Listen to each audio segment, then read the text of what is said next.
Hello and welcome back to Real World Magic, where we make your life more magical. My name is Neil Trigger, I'm going to be your host, and today we're going to be talking about teleportation. Teleportation comes in many shapes and sizes, but let's start by defining what it is. For the purpose of this video, teleportation is the transmutation of matter into energy, the transportation of that energy through space, and the reconstitution of said energy back into its constituent matter. That sounds complex, but it's just making something that's solid into a form of energy so that it can travel at light speed and then putting it back together again. So can we actually do it? No! Well, we know that Einstein's famous algorithm E = mc squared means that energy and matter are the same thing in different forms. Similarly, the horrors and wonders of nuclear energy show that energy is held in vast quantities when it's held in matter form. Changing even a single atom into energy would release a huge amount of power. Boom, boom, boom, boom. Now, to be exact, the energy, E, equals the mass, m, multiplied by the speed of light, c. And then all of that's multiplied by itself. And this is the big thing, because while an atom is tiny, the speed of light is a vast number. The speed of light is around 3 times 10 to the power of 8. Square that number and it just gets silly, and that's how an atom bomb works. Huge amounts of energy released by breaking the nuclear bonds between the component elements of what makes an atom an atom. 1.21 gigawatts! It also starts a chain reaction, but let's not get into that right now. Instead, I think we need to look at the energy and channeling it.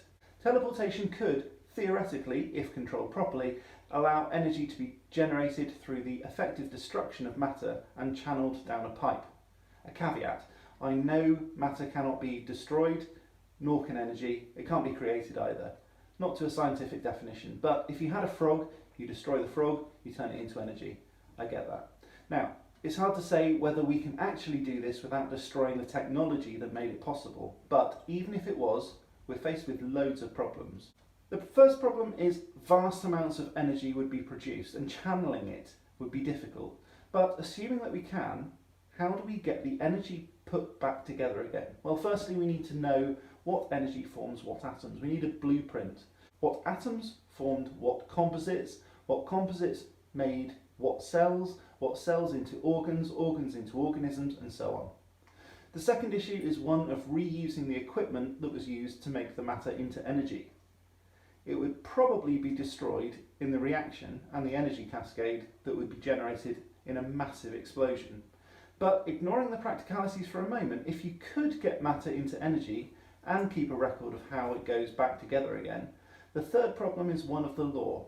I wrote a paper on this in 2015, but you'd face issues with the Data Protection Act, the Human Tissues Act, trespass, copyright designs and patents, and all other manner of offences against the Person Act, including facing murder charges for the destruction of a human body every time you did it.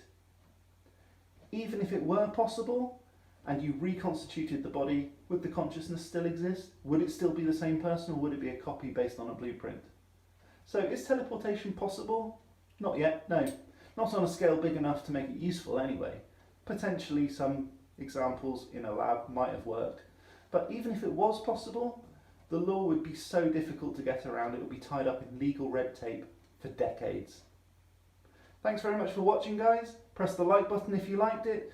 Subscribe for more of the same, and if you want to press the bell button just to make sure that nothing gets missed, that'll be fantastic. Share it far and wide. Thanks again. I'll see you in my viewer stats.